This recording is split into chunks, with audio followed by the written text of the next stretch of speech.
Hello, welcome back to the Wig Studio One YouTube channel. Don't forget to subscribe to this channel so that you never miss any of the amazing content here. I'm Lisa, you might know me from Beautiful You Wig Reviews, and today I'm going to be showing you how to cut the lace on your push hair wig. First off, I just want to remind you that Wig Studio One has a really great private Facebook group. It's called the Wig Studio One Wig and Topper Support Group, and I invite you to come over and join this wonderful group. It's a large group. There's so much information there, so much great sharing about wigs. You're going to love it, and you're going to find community there. So we're going to cut the lace on these push hair wigs. This is Gisele that I am wearing, and this gorgeous color is Noisette. It is so pretty, such a beautiful brunette. And then I have my Eileen on my mannequin head here, and the color on this one is Belle. And I'm going to show you how you cut lace. So I'm going to get out all my equipment and we will get right to it.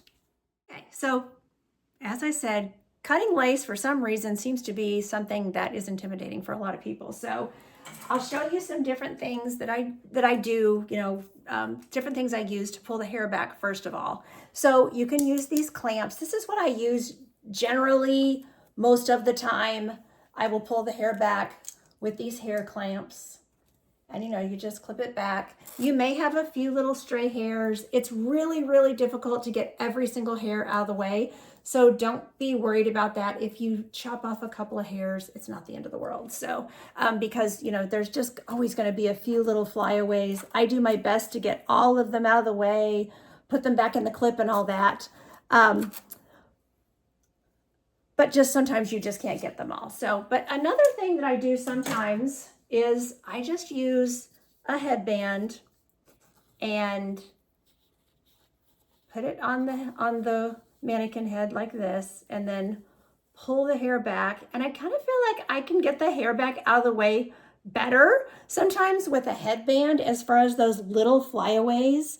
And there's still a few little ones, and I'm just gonna use my scissors and try to, do the best I can to not clip those off, but I'm also just not going to freak out if I cut them. So, okay, and then I'm going to use really sharp hair trimming shears, or some manufacturers will recommend that you use pinking shears so that you have a kind of a, that little zigzag edge.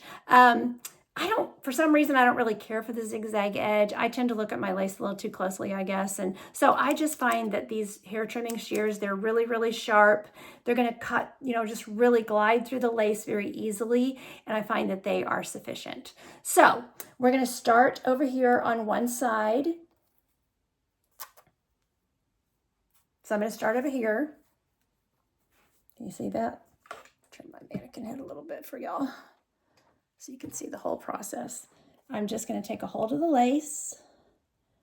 And some people even do this on their head. I just don't do it that way. And I'm just going to start trimming. I usually leave a little extra lace, so you can see I'm not going right up to the hairline yet, because you can always go back and you can customize that. You can trim more away if you feel like, the lace is showing, or you just want it closer to the hairline. But if you leave just a little bit of lace, over time, lace is going to fray a little bit. It's not going to fray right away, but a human hair wig can last you so many years that it will fray at some point in the future, particularly if you use a little adhesive on your lace front and stuff like that. I always do that. So the more you leave, the more you have to trim away if you start to get some fraying. So I will just continue here, trimming, and I'll usually go about halfway over, and then I'll go to the other side, trying not to have my hand in y'all's way here, and then trim again, and I'll just trim over. And sometimes you'll also have like some little jagged spots in the lace, because especially I'm going from one side to the other like that. So again, you can just go through, if you have a little jagged spot, like I kind of have one right there. See, I didn't get it quite even. So again, I've got extra lace. I didn't trim too close to my hairline. So I'm just going to go through and just smooth that out a little bit so that it's, rounder across the hairline. And these little ends over here, I would trim those off too. Again, I'm trying to not block what I'm doing from y'all, but this I would trim pretty close up and just get rid of that little edge so that that doesn't show. Let me see this side if I need to do that on this side too. I got a little closer over here, but we'll just get that end off. And like I said, if you trim a little bit of hair, it's not the end of the world.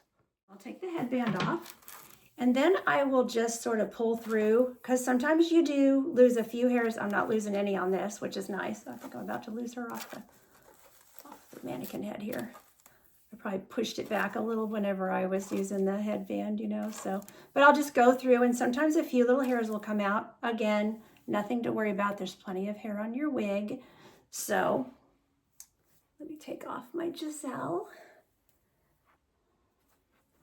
I haven't trimmed the lace on Gisele either, but okay. And then I will try on my Eileen here with the lace trimmed. And I will show you her hairline up close. So see, that lace is so translucent, even if there's a little extra lace. And like I said, if you feel like you're seeing a little lace there, then just go back and trim a little bit, you know, trim it back a little bit more. Super easy. All right, while we're doing it, let's go ahead and trim Gisele. Okay. I'll use the clamps this time just so we can see the difference. Now, there's not much of a difference, but just to show both methods here.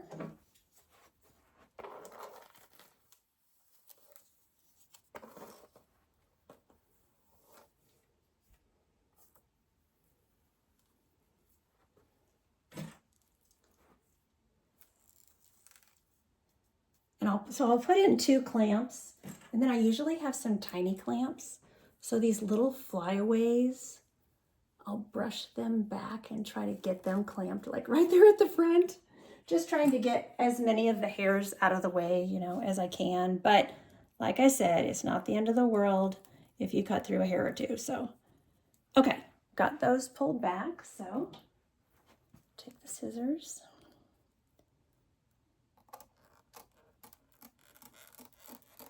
And you can see these sharp scissors, they really just slide right through the lace.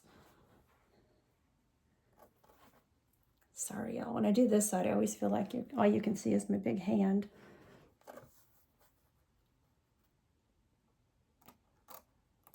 This one I'm cutting a little closer just to show you that you know, you can go as close as you want to. It's just a good idea as the wig ages, you know, to leave a little bit of lace. So I still left a little bit. Let's see if I need to clean anything up. Looks pretty straight across there. Sometimes you have to put the wig on your head, and then you'll see, you know, that you might need to clean a little spot up or something. Take her down.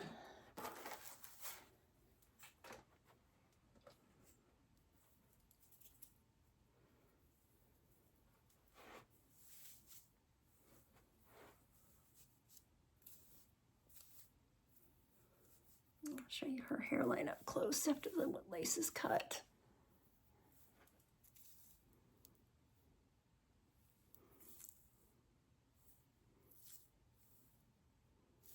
Okay, let me raise this up a bit.